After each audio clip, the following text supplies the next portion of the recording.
नमस्कार दोस्तों, मेरे चैनल करंट क्लासेस पे आपका हार्दिक स्वागत है। आज की इस वीडियो में राजस्थान इतिहास के कुछ महत्वपूर्ण प्रश्नों के बारे में पढ़ेंगे, तो वीडियो शुरू से लेकर अंत तक जरूर देखें। तो प्रथम क्वेश्चन है, नागभट्ट प्रथम को नारायण तथा मलेच्छों का नाशक कौन सी परिस्थिति में कहा गया है?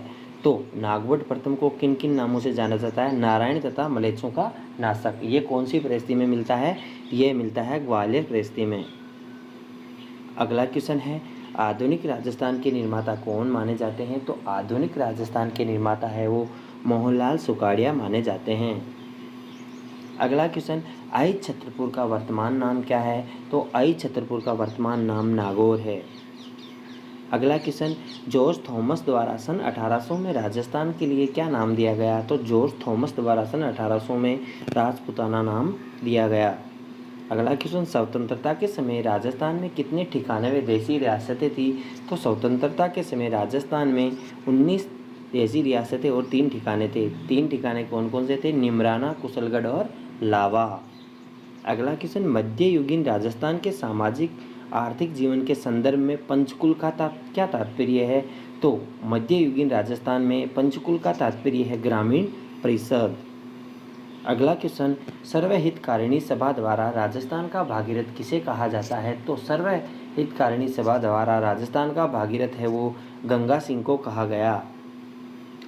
अगला क्वेश्चन, राजपूताना की किस रियासत के सिक्कों पर एक और समार्गी विक्टोरिया का चेहरा अंग्रेजी में विक्टोरिया एक्सप्रेस लिखा है तथा दूसरी ओर नागरी तथा उर्दू लिपि में महाराजा लिखा हुआ है?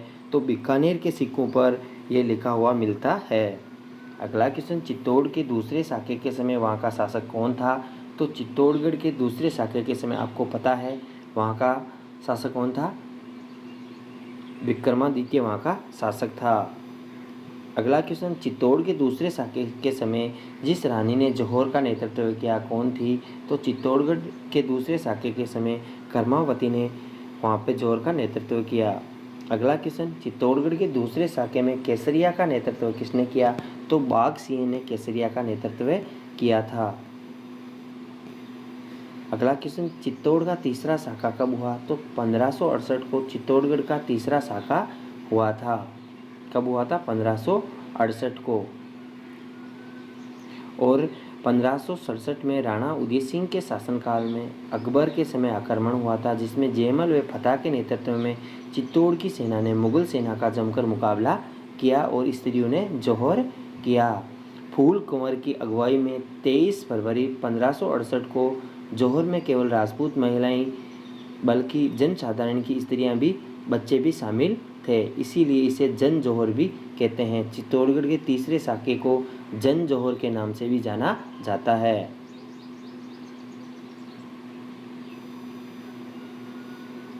अगला क्वेश्चन,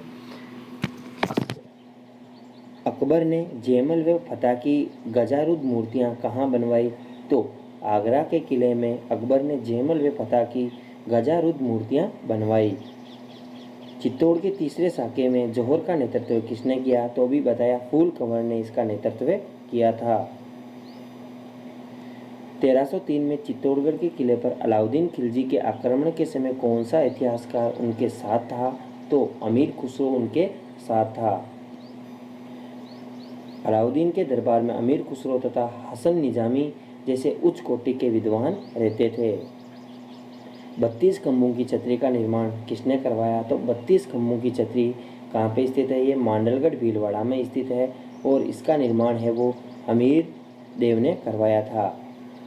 रणथंभौर स्वयं आदिपुर में स्थित 32 खंभों की छतरी हमीर देव चौहान की छतरी है। राजस्थान में 2 स्थानों पर 32 खंभों की छतरियां हैं, लेकिन 32 खंभों की छतरी का निर्माण इस क्वेश्चन के अनुसार हमीर देव ने करवाया था। यदि मांडलगढ़ की पूछा जाए तो मांडलगढ़ की 32 खंभों की छतरी मांडलगढ़ भीलवाड़ा में स्थित है और रणथंभौर की पूछी जाए तो वो सवाई माधोपुर में स्थित है।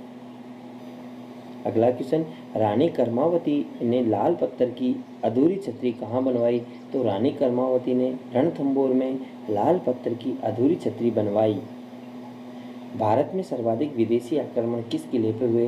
तो भारत में सर्वाधिक विदेशी आक्रमण है वो बटनेर दुर्ग पर हुए थे। हनुमानगढ़ के बटनेर दुर्ग पर हुए थे। भटनेर दुर्ग है वो धावन श्रेणी का दुर्ग है। इस दुर्ग पर विदेशी आक्रमणकारियों ने सर्वाधिक आक्रमण किए थे। राजस्थान के मध्य में स्थित तारागढ़ अजमेर के किले पर सर्वाधिक स्थानीय आक्रमण हुए। सर्वाधिक विदेशी आक्रमण भटनेर पर और सर्वाधिक स्थानीय आक्रमण है वो तारागढ़ किले पर हुए थे। राजपूतों की उत्पत्ति के संबंध में अग्निकुंड के सिद्धांत से किस वंश का उदय नहीं हुआ है, तो 4 ऑप्शन दे रखे हैं। तो सोलंकी, परमार और चौहान वंश का उदय राजपूतों के अग्निकुंड से माना जाता है, बल्कि राठौड़ वंश का उदय है वो अग्निकुंड से नहीं माना जाता। अगला क्वेश्चन, जिस अभिलेख में शाकंभरी के चौहान शासकों की उपलब्धियों का वर्णन मिलता है वह कौन सा है, तो शाकंभरी के चौहान शासकों की उपलब्धि का वर्णन बिजोलिया अभिलेख में मिलता है। यदि वीडियो अच्छा लगा तो वीडियो को ज़्यादा से ज़्यादा शेयर करें, कमेंट करें, लाइक करें। Thanks for watching us.